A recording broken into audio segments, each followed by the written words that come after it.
Inflation has become a very disturbing trend these days. Believe it or not, we don't like scaring you. The reason we constantly talked about real inflation and how the government manipulated the computation to reflect a much lower inflation rate is to give you a chance to be prepared.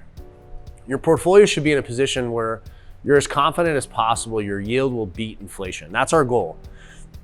We're not saying it's easy. We're not saying we know everything about how to do it. We're just here presenting some information to help you look at your finances and plan. You still need to talk to a financial advisor, do more research. In that research, make sure to understand two important concepts: the Consumer Price Index, or the CPI, and the Producer Price Index, which is the PPI. The CPI measures the price of a basket of goods between two time periods. That is a primary stat used to determine our inflation rate. CPI increased by 6.81% in October. The recent spike has caused concern in the financial markets, more specifically the stock market, as it prompts the Fed to abandon its easy monetary policy and begin to tighten up. In fact, the Fed has already announced it will withdraw its monetary stimulus faster than expected. This has made investors very nervous, sending stock prices lower. The PPI measures the inflation for producers. Usually and normally, the PPI is below the CPI. In fact, over the last 10 years, CPI has been higher than the PPI 60% of the time. Even with the PPI rose at a faster rate than the CPI, the difference was minimal.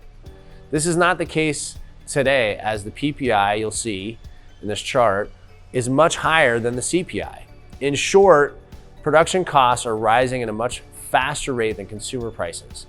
To explain when producers are forced to pay more to produce their goods, as they are now, they got two choices. They can absorb the additional costs, which reduces profits, or pass these additional costs on to consumers.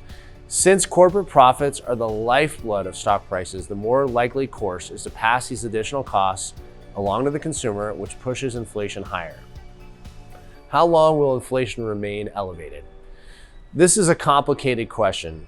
There's COVID and all of the COVID strains that have been coming out.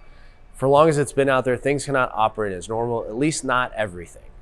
That's pushing people away from the city, forcing people to not work, forcing companies to shut down, forcing businesses to close. Then there's the Fed policy. As the Fed continues to withdraw its monetary stimulus and sets its sights on raising interest rates, the economy will weaken. Too much Fed tightening historically has been a catalyst for recessions. Demand falls during a recession, which would bring the supply-demand curve back into balance. In summary, inflation will be with us for a while and possibly get worse before it gets better. Too little supply, too much demand, and a global pandemic causing supply chain disruptions are the relevant factors. That's the situation. You have two options: allow it to victimize you, or plan your finances to enable you to move faster than inflation. And I suggest you do the latter. Is it easy? No. You got to talk to a financial advisor. You got to do research. We can offer you some free services in terms of what we do if you're looking for a hedge, which I believe is a necessary part of your portfolio. And we have live people on the phone here in the US that can answer questions on gold, silver, platinum, palladium that can actually help with inflation. These are live people ready to take your call. So if you have any questions for a no pressure consultation, give us a call at 877-646-5347. If you're interested in investing in precious metals and you want to talk to a no-hassle representative that has experience in physical metal, give us a call. Phone number is 877-646-5347. Our phone lines are always open, and we're happy to answer any of your questions.